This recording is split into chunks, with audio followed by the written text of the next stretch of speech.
A person's greatness is determined by their thoughts.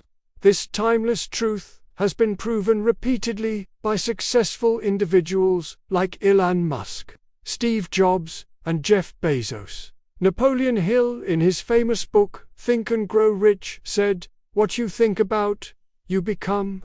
But if that is true, why do so many people struggle to succeed? Do they not think about their future or fail to see their own potential? Today's story will uncover the answers and teach a powerful lesson along the way. We'll also learn some new words to enhance our English skills. So stay with us till the end, and I promise this video will be worth your time. Once, in a busy railway station, there lived a beggar, surviving by asking passengers for alms. Every day he relied on the generosity of people waiting for their trains. One day, he noticed a well-dressed businessman stepping confidently onto the platform. Seeing his expensive suit, the beggar thought, "This man must be really rich." He believed that if he asked, the businessman would give a generous amount. With hope, the beggar approached him and stretched out his hand politely. But instead of giving money, the businessman asked, "Do you always just take from others? Have you ever given anything to anyone?" he questioned calmly. The beggar was startled and had never heard such words before. Confused, he replied, "Sir, I am just a beggar, surviving by alms. I have nothing to give to anyone," he admitted honestly. The businessman smiled slightly and explained, "If you believe you have nothing to give, you have no right to ask for anything. I am a businessman, and I believe in exchange," he continued patiently. "If you can offer me something, I can give you something in return. But if you have nothing to give, I cannot give you anything either," he added. Saying this, the businessman boarded his train and left the platform. The beggar stood stunned, trying to process the businessman's words. He repeated them in his mind. "I have been begging for so long, but no one has ever spoken to me this way before." He was not rude, but he spoke the truth, the beggar realized. If I cannot offer anything in return, why should people give me anything? For the first time, the beggar understood why people rarely gave him money. That night, he lay awake, deep in thought about the lesson learned. "But what can I give? I am just a beggar, with nothing," he wondered. Yet the businessman's words echoed in his mind. "If you want to receive, you must first give." 2 days passed, and the beggar didn't ask anyone for money. He spent the time thinking and reflecting on what he could offer. On the 3rd day, sitting at the station, he noticed a patch of wildflowers. Their vibrant colors caught his attention, and suddenly an idea struck him. What if, instead of only taking, I offer something in return? He thought. I could give a flower every time someone gives me alms, he decided.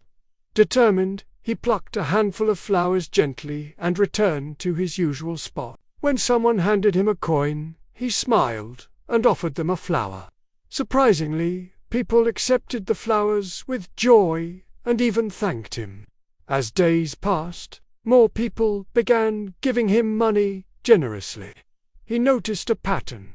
As long as he had flowers, donations increased. When the flowers ran out, contributions decreased noticeably. So it is true, he thought. People like to receive something in return. One day, while handing out flowers, he saw the businessman again on a train. Excited, he ran over and said, "Sir, today I have something to give you. If you give me money, I will give flowers in return," he offered. The businessman smiled, handed him some cash, and took a few flowers. "You have truly understood the value of exchange," he said kindly. "Today you are no longer a beggar, but a businessman," he added. The train arrived at the next station, and the businessman stepped off. The beggar watched him leave, reflecting on the new lesson in his mind. "Am I really a businessman now?" he wondered, pondering for a long time. Suddenly, he realized, I know the secret of success now. I am not just a beggar. I am a trader in my own right. People aren't giving me money out of pity, he understood. They are paying for the flowers I give them in exchange. This means I have a business, he concluded excitedly.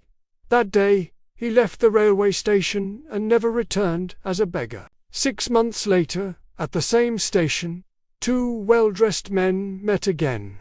They exchanged a handshake, but one had a curious look and asked, "Do I know you?" The other smiled and replied, "Yes, we have met twice before, right here." The first man frowned, trying to recall, and then his eyes widened in surprise. "Wait, you're the beggar, the one I refused to give money to earlier," he exclaimed. The former beggar laughed and replied, "Yes, that was me. But today, I am no longer a beggar. I run a successful flower business now. I am traveling to expand it further and grow my business," he added proudly. The businessman was astonished and asked, "What changed? How did this happen?" The flower seller smiled and said, "You taught me one of life's greatest truths. We only receive when we first give something in return," he exclaimed. "That day, I realized I was never really a beggar," he continued. "I was a businessman all along. I just needed to see myself that way." The 2 men shook hands again, now as equals in respect and understanding. Then they boarded their respective trains, heading toward their futures with hope. Life is shaped by how we perceive ourselves and our potential. If you believe you are small, you will remain small forever. But if you recognize your inner potential, you can achieve true greatness. So do not limit yourself. See yourself as strong, capable, and successful. When your thoughts change, your future will change along with them. If you liked this story, give it a thumbs up and comment below. Share it to inspire others and help spread this important lesson. See you in the next story, where we continue learning and growing together.